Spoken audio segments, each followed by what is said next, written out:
ಮಸೀದಿಯಲ್ಲಿ ರಂಜಾನ್ ಹಬ್ಬದ ಸಂಭ್ರಮ ಕಳೆಗಟ್ಟಿದೆ.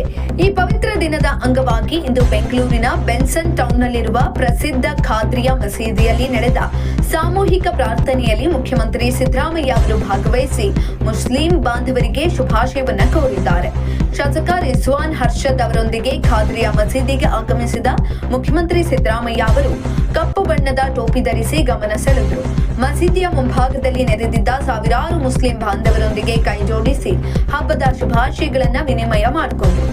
ಬೆನ್ಸನ್ ಟೌನ್ನ ಖಾದ್ರಿಯಾ ಮಸೀದಿಯಲ್ಲಿ ಈ ಬಾರಿ ಈದ್ ಆಚರಣೆ ಅತ್ಯಂತ ಅದ್ದೂರಿಯಾಗಿ ನಡೆಯಿತು. ಸುಮಾರು 10,000ಕ್ಕೂ ಹೆಚ್ಚು ಜನರು ಏಕಕಾಲದಲ್ಲಿ ಸಾಮೂಹಿಕ ಪ್ರಾರ್ಥನೆಯನ್ನ ಸಲ್ಲಿಸಿದ್ರು.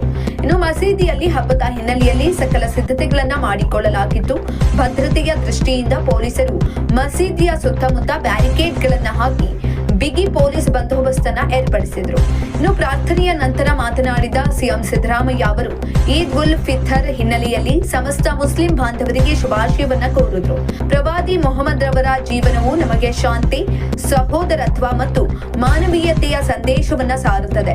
ರಾಜ್ಯದಲ್ಲಿ ಸೌಹಾರ್ದತೆ ನೆಲೆಸಲಿ, ಎಲ್ಲರೂ ಅಣ್ಣ ತಮ್ಮಂದಿರಲಕ್ಕೆ ಬಾಳೋಣ ಅಂತ ಅವರು ಕರೆ ನೀಡಿದ್ರು. ಇದೇ ಸಂದರ್ಭದಲ್ಲಿ ಅವರು ಈದ್ ಮಿಲಾದ್ ಹಿನ್ನೆಲೆಯಲ್ಲೂ ಶುಭಾಶಯಗಳನ್ನ ತಿಳಿಸಿದ್ರು. ಇನ್ನು ಮುಖ್ಯಮಂತ್ರಿಗಳ ಭೇಟಿಯಿಂದ ಮಸೀದಿಯ ಆವರಣದಲ್ಲಿ ಹಬ್ಬದ ಉತ್ಸಾಹ ಮತ್ತಷ್ಟು ಇಮ್ಮಡಿಗೊಂಡಿತ್ತು.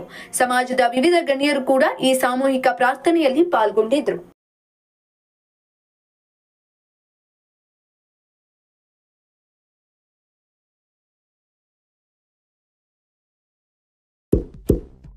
ಇಂತಹ ಇನ್ನಷ್ಟು ವಿಡಿಯೋಗಳಿಗಾಗಿ ಲೈಕ್ ಮಾಡಿ, ಫಾಲೋ ಮಾಡಿ, ಶೇರ್ ಮಾಡಿ.